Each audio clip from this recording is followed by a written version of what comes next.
Sir V V Rao గారు నమస్తే అండి. నమస్తే మేడం.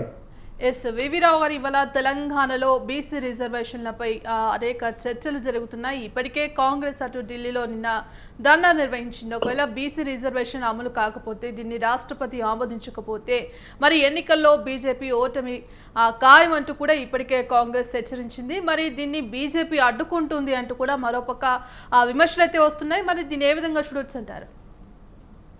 ఇప్పుడు ప్రస్తుతము కేంద్రంలో ఉన్నటువంటి రెండు రాజకీయ పార్టీలు, అధికారంలో ఉన్న బీజేపీ కావచ్చు, రాష్ట్రంలో అధికారంలో ఉన్నటువంటి కాంగ్రెస్ కావచ్చు, ఈరోజు బీసీ ఓటర్లతోని వాళ్ళ యొక్క బలహీనతల మీద వాళ్ళు ఓటు బ్యాంక్ రాజకీయాలు చేసిన పరిస్థితిలో ఒక తారస్థాయికి చేరిన రాజకీయాలు ఇప్పుడు ఈరోజు మనం చూస్తా ఉన్నాము.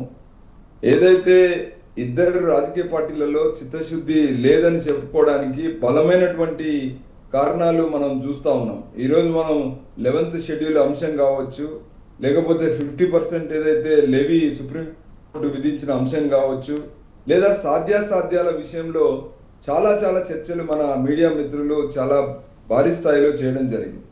అయితే ఈ అన్ని మొత్తం ఈ చర్చల్లో సారాంశం ఏంటంటే, ఒకరి మీద ఒకరు బురద చల్లుకొని రానున్న ఎన్నికల్లో ఓటు బ్యాంకు రాజకీయాల్లో ఎవరు నెగ్గాలనే ఆలోచన తప్పితే నిజంగా బీసీలకు న్యాయం చేయాలనేటువంటి ఒక స్ట్రాంగ్ విల్లింగ్నెస్ కానీ, ఒక దానికి దాన్ని సాధించాలనేటువంటి చిత్తశుద్ధి లేకపోవడం అనేది ఇక్కడ బలంగా మనకు కనబడతా ఉంది.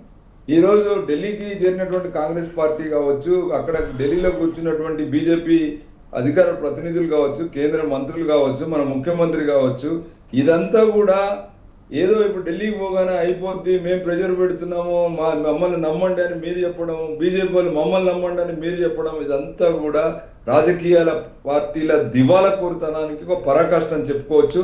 మీకు తెలియదా ఇక్కడ జరిగే అంశాలు ఎంత భారీ స్థాయిలో గత 2 నెలల నుంచి వెళ్ళి అన్ని మీడియాలు అన్ని అంశాలపైన అంటే ఏ ప్రత్యామ్నాయాలు ఉన్నాయి, అసలు ఏంటి సాధ్యాసాధ్యాలు ఏంటి, రాజ్యాంగం ఇచ్చిన మూలాలు ఏంటి, ఆ మూలాలకు ఎక్కడ తప్పాము, అసలు ఈ బీసీ గణాంకాల విషయంలో కావచ్చు, అధికారికంగా బీసీ గణాంకాలను అనౌన్స్ చేసే విషయంలో కావచ్చు, రాష్ట్రపతికి ఉన్న రాష్ట్ర ప్రభుత్వానికి ఉన్నటువంటి కాంగ్రెస్ పార్టీకి ఉన్నటువంటి పరిమితులు ఏంటి, మరి బీజేపీకి ఉన్నటువంటి పరిమితులు ఏంటి, అన్ని కూడా చర్చించారు.